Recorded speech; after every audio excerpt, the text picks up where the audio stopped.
Welcome to Hello Therapy, a podcast to help you take charge of your mental health through evidence-based psychological tips and tools straight from the therapy room so that you can live life better.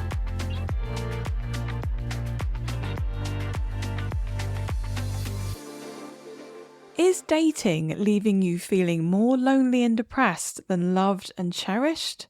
In today's episode, we're diving into the complexities of modern dating and sharing strategies to help you find genuine connections without losing yourself in the process. I am joined by chartered counselling psychologist Dr. Mari Kovanen. Mari is a relationship specialist and attachment trauma therapist turned conscious dating coach. She hosts the podcast Code to Connection and for the past 15 years has been helping people create the relationships they truly desire. Today, we're discussing how modern dating, especially online dating and using dating apps, can affect our mental health. Mari shares her insights on setting boundaries, vetting potential partners, and truly understanding yourself in the dating process. Whether you're dating in your 20s or navigating the additional pressures that can come along with dating in your 30s, this episode is packed with insights designed to help you find genuine connections without compromising your mental health. So let's dive in.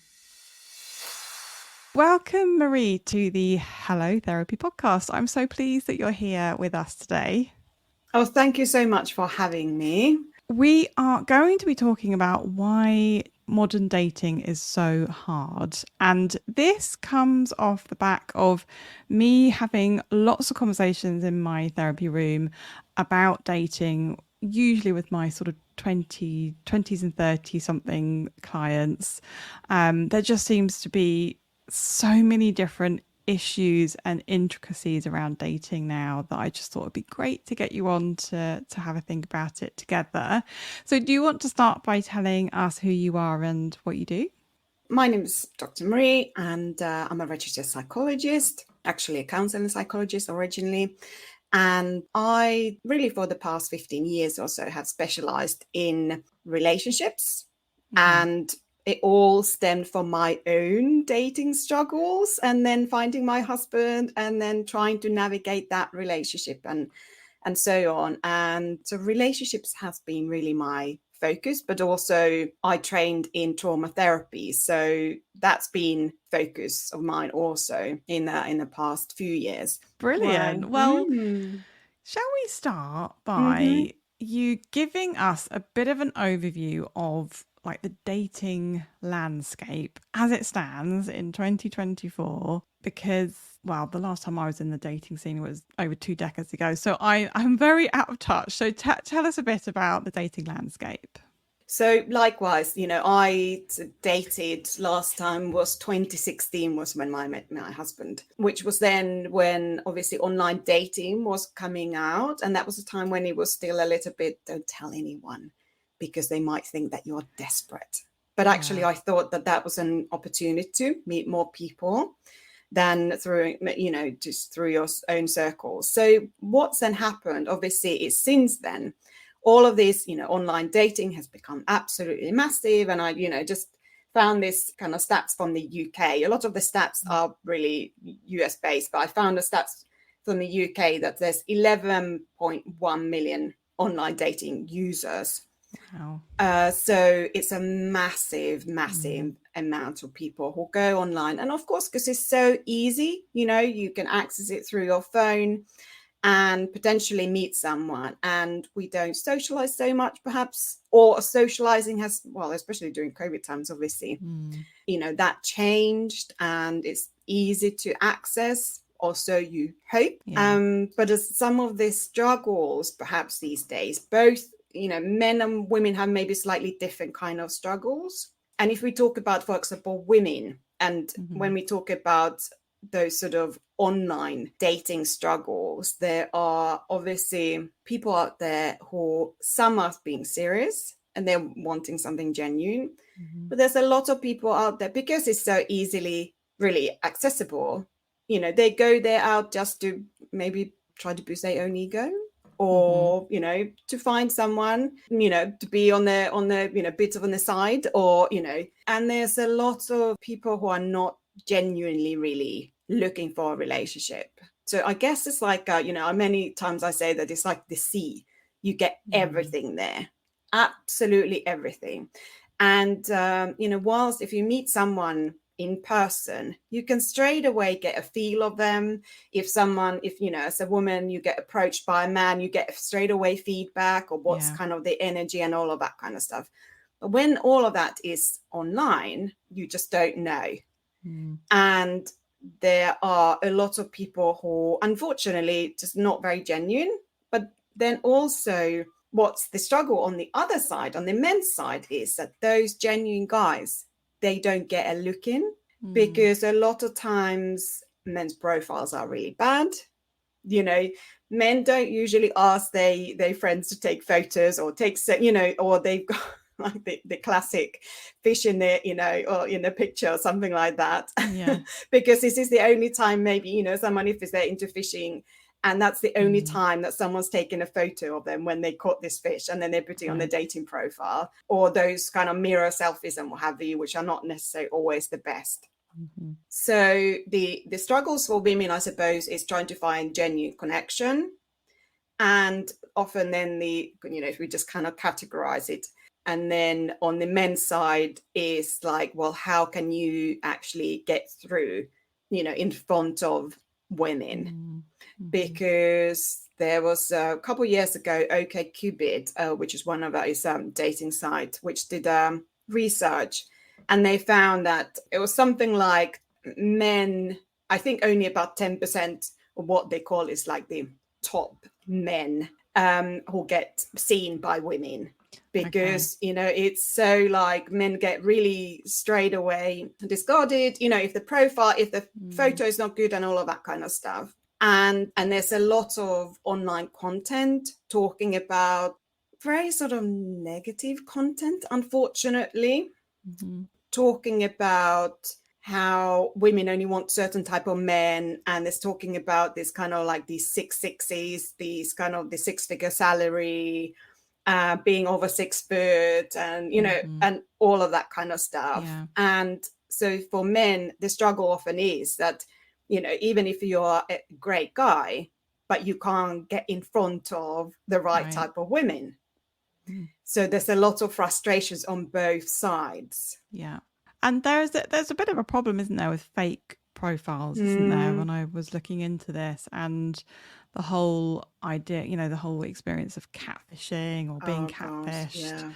And it's become a really big problem. Yeah. And scams. Yeah. You know, like, you know, I've heard of stories of people, you know, the identities, you know, being stolen and so on. So yeah, it's really worrying, because whilst you know, in the past you met someone through, whether it's through work or other connections, or, you know, I don't know, you went out and you met someone. Yes, some of those kind of same struggles were there too, but it's still, when you're dealing with person, you know, one-on-one, it's easier to maybe spot if someone is not quite genuine. Yeah. And something that I talk a lot about is like the process of online dating is really hard, isn't it? Because what you're pointing out there is certainly, in your experience working with men, is that getting in front of the right people is tricky. But then when you do start interacting with someone, there does seem to be like a whole etiquette around, you know, how much do you message, and what, you know, what's okay, what's not okay, and when do you start actually meeting in person. And there can be a lot of uncertainty, especially if you're relatively new to online dating, or you haven't got much experience. Have you had those kind of conversations as well? Yeah. So my suggestions for that, the first step is that detach yourself really from the outcome of dating. A little bit like I was saying about the fishing, you know, like you require similar type of things with fishing and dating. You need skills, and you need to detach yourself from the outcome, because it's almost like we often get, we can start to fantasize about someone, and what our brain does is to fill the gaps that we don't know. So then we create this fantasy. Maybe we connect with someone online and we know a little bit about the person, and then already we pick the names of our kids and all of that kind of stuff, and get completely carried away. And when we don't know anything about this person at all. So I guess with women, a lot of times it's like, you need to be on the side of caution, because until you met the person, you spend lots of time with them, you really get to sort of understand who they are as a person. But if we jump in there too quickly, often that's when the problems sort of arise, because we don't know, and we just sort of give them the benefit of the doubt. And especially online, it's best to be a bit more cautious than not. So in terms of the process, when you connect or match with someone, have a conversation with them, whether, it's through FaceTime, or a lot of the apps got, something that you can use for, so that you're not sharing any personal information. Have a conversation. If you can't have even a 5-minute conversation, face to face, then how's that date going to go? And then you get a completely different feel of the person. And then is it worth meeting? Do we have anything in common? Because if you just go and meet someone, and I guess it's like, that is the lowest level of vetting. And you have to think about it. It's like, when you go and you search for a new job, or you want to get a new job, you don't just take anything. You have to kind of think about, well, this is kind of my skill set, that this is who I am, and is that a good fit? And are they offering what I'm, looking for, and so on. So detaching really from the outcome is really important. But that, as you say, that's really tricky for some people. But detaching from the outcome in the sense of, do you mean kind of staying a bit more in the here and now with it, sort of taking one message and one interaction at a time? Absolutely. Because the more our brain creates stories about this person, they're not based on our real experience. And if I've heard that even to make a friend, you need to spend maybe 80 hours or 70 hours with them. And then if we think about, starting a relationship, we need to spend time in different situations, get to know, what do they think about that, and how do they approach that situation, and all of that. And of course, the attachment, depending on our attachment history and the kind of relationship we've had in the past, that gets really lit up in dating scenarios. So if I'm someone who've had quite sort of, maybe in my early history, I've always had to check on my parent and to make sure that they are attending to me, or what have you, then we take this feeling to adult relationships and start to worry about, well, if someone's behavior, or we start to kind of try to make sense of it, and so on.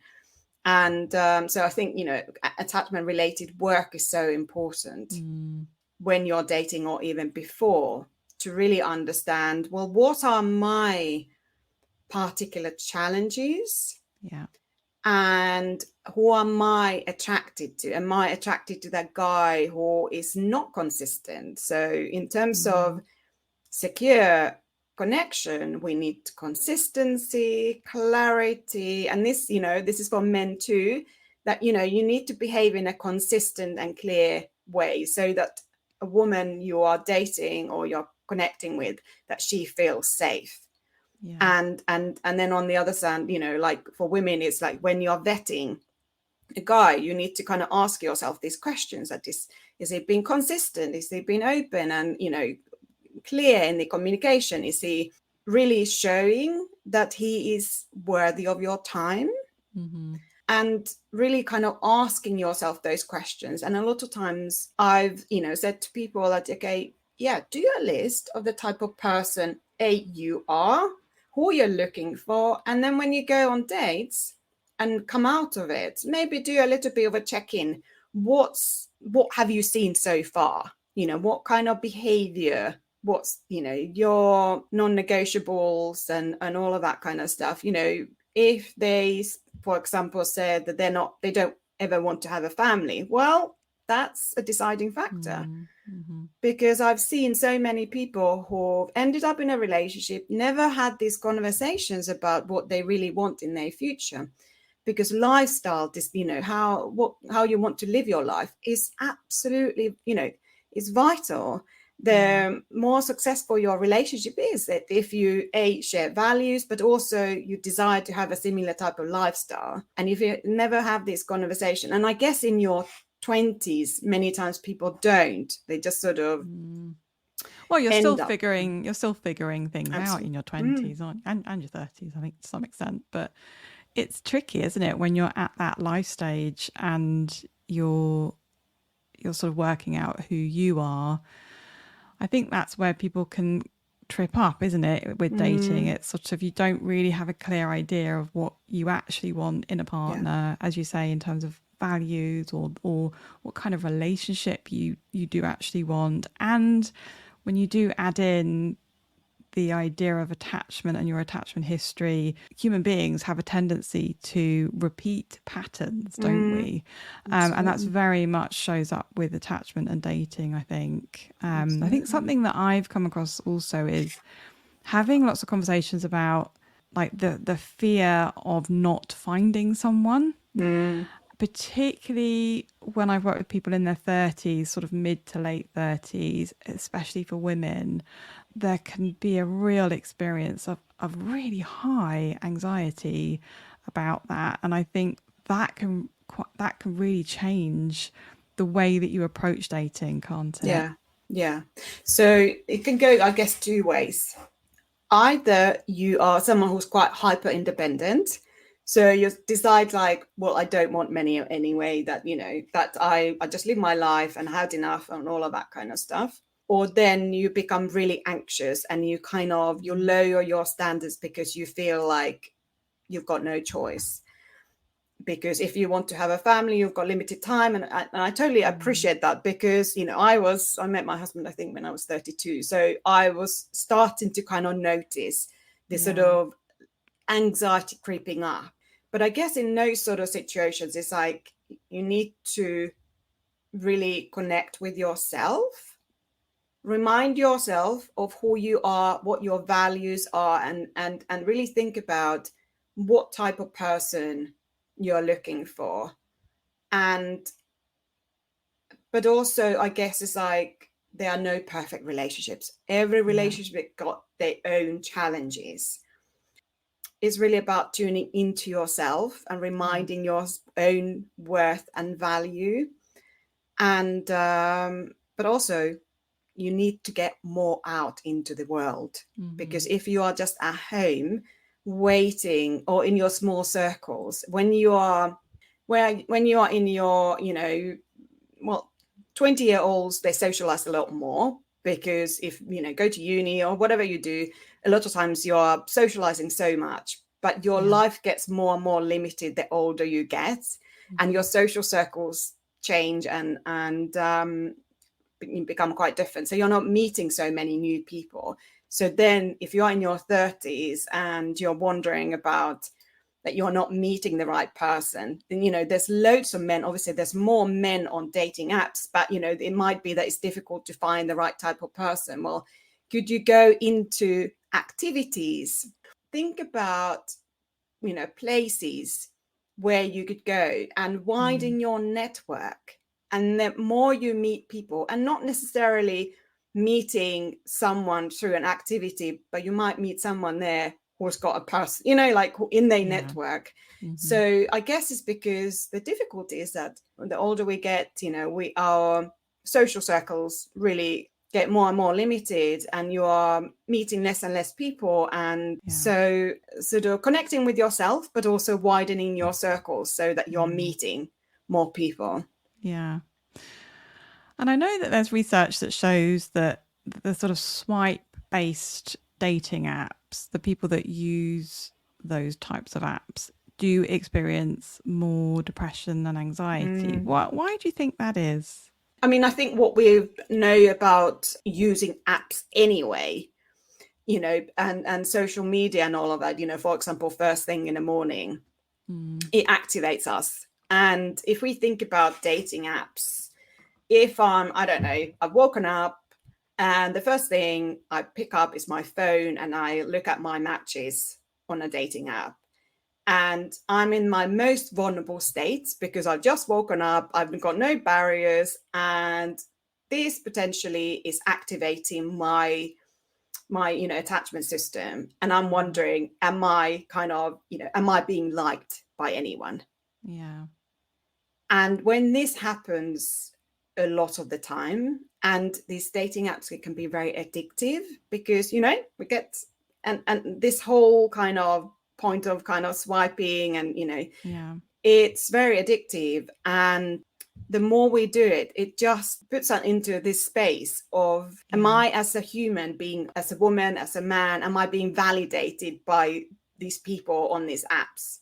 It's a little bit like, there's a lot talk about, when people started posting on socials and what have you, and how many likes did you get on your post and all of that. And, if on that day I did get so many and now and my friends are not liking me. And so I guess it's a little bit same thing. Is like, am I being validated here? And I think if you're someone that's having an experience of not getting any matches, that's really hard on your self-esteem, isn't it? Yeah. And if it keeps happening over a number of weeks, I think the conclusion that your mind goes to is, what's wrong with me? Yeah. Why am I not good enough? Yeah. Whereas the reality might be that your profile is not, usually that's the thing. So, it's important to kind of keep that in mind, that there may be so many factors where you're not getting matches. And especially on men's side, is usually that you're not presenting yourself in the, best possible way online. And for women too. And if we think about it, the first picture we see is, because in like marketing, they talk about that we have got this, couple seconds or like a split second time to decide whether we're going to click on a marketing, whatever it is. And it's the same thing. It's personal marketing, personal branding, personal marketing. And if your photo is not calling in, then usually that's the reason. And I think what I often say to clients is to take breaks from online dating, because I think if you're not having much success and it is impacting on your mood or you're feeling anxious of every time you pick up your phone, that's a sign that you probably need to come off for a little while and, as you say, get more into the world, have more actual human interactions in the outside world. Would you say that in terms of dating, like having a balance of online dating and going out more and networking in that way? Yeah, that's a good idea, because then you get real human interactions, but also limiting time on the apps. So, okay, maybe you give yourself, time, I don't know, on maybe not first thing in the morning, because, you need to do other things to maybe regulate your nervous system and prepare yourself for the day and so on. But maybe in the evening, you give yourself half an hour or something, and then that's that. And not checking it, throughout the day. And whereas I understand that it can create that sort of, sense of that you get the urge, because that's how the apps are being developed. They've been developed to keep you there using them. Yeah. So having a good boundary around how you use the apps, like as you say, like any social media app, it's the same thing, isn't it? So I think that's a great idea. Absolutely. Yeah. And when you meet people in real life, then there's not such a heavy focus on the online.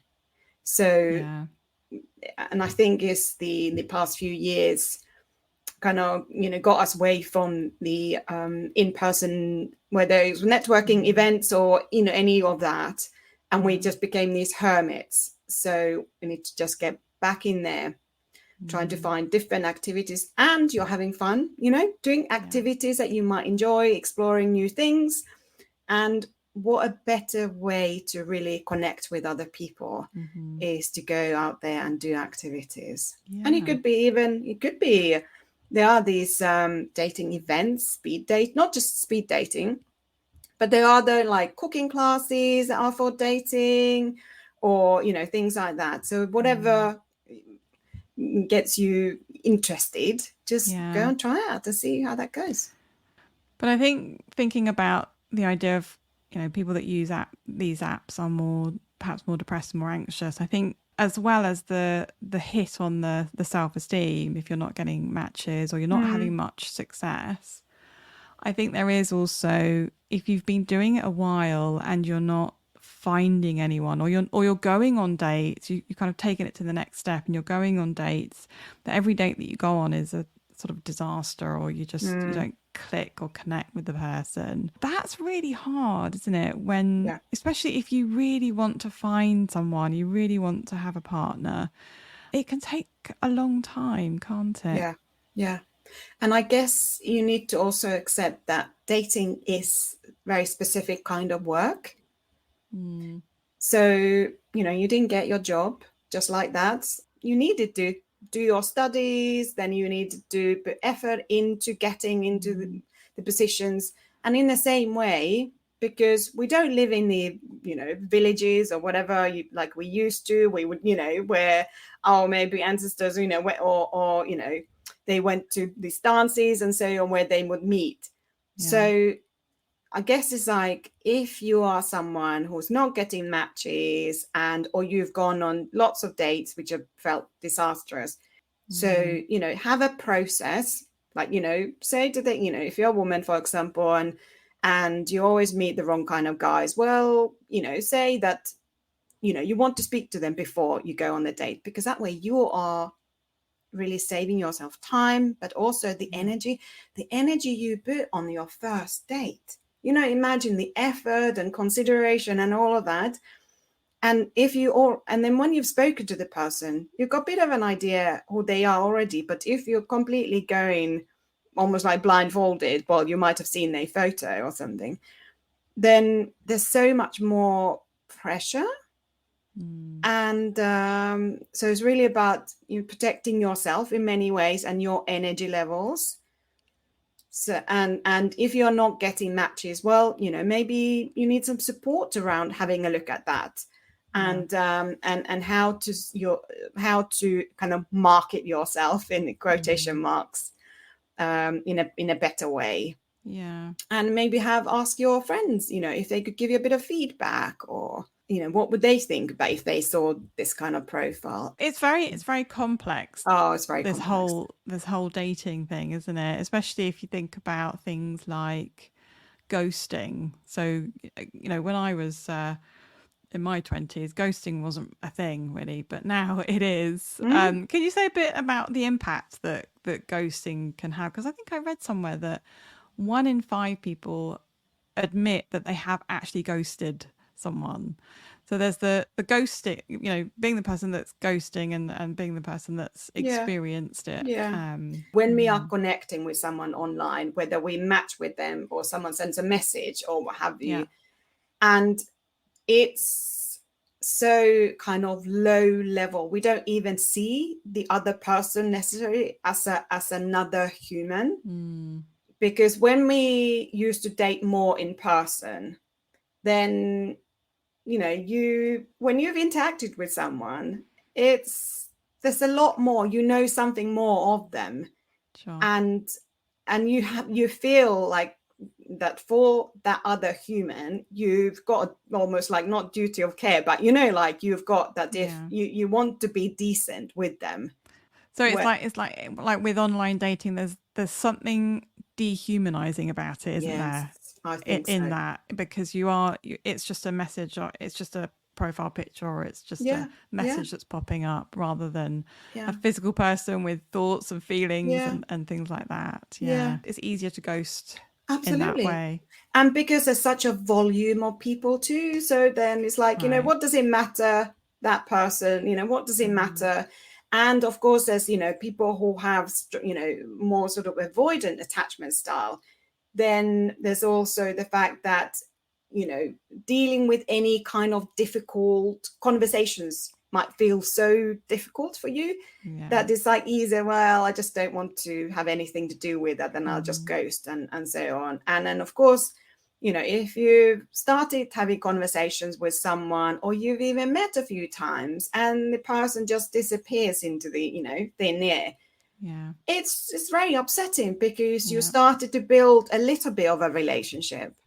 And but I guess that's where the sort of vetting comes, that why I recommend that you really start vet very early. And there are many people who try to get you into this very long and very intense mess. It's almost like sort of marathons, and you start in your head building this picture of this person, which might not be based on reality. So it's a tricky process, isn't it? What advice would you give? Actually, you've given loads of lovely sort of snippets of advice for dating, but in a nutshell, if you could give maybe one or two pieces of advice for both men and women in terms of dating, what would be your top tips? Get to know yourself first. Get to know, like, really even write down your values, your kind of what you are looking for in a relationship. And if you've not really had many relationships, think about those relationships in your life right now that are positive and what's good about them, and write it down. So, because that could be an indication of what you then want. If it means that I have a friend who's always so consistent and they're always like, reliable, okay, put that on your list. And if you've then had already relationships and so on, then think about, well, what's not worked out? How did I contribute? And what did the other person bring to the table? So what's kind of been the struggles, and how could I then avoid that? So what does that mean? What am I looking for now?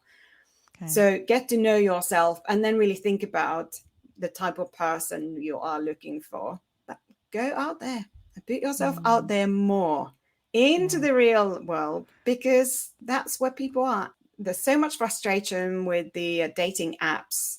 But actually, when you are meeting, in real life, it's, you can straight away, you can feel the other person's energy. And it's and kind of make use of these different ways of connecting with people. Yeah, great. Mari, thank you so much for your time and your insights today. It's been great having you on. Not at all. It's been really lovely, and I love having these conversations. So thank you so much for having me. Thank you for listening to this episode of Hello Therapy. If you found it helpful, don't forget to subscribe, follow, and review. You can get more well-being and mental health tips by joining our email list and visiting the resources section of our website at harleyclinical.co.uk. The Hello Therapy podcast and the information provided by me, Dr. Liz White, is solely intended for information and educational purposes and does not constitute personalised advice. Please do reach out to your GP or a mental health professional if you need support. Until next time, take care of yourself.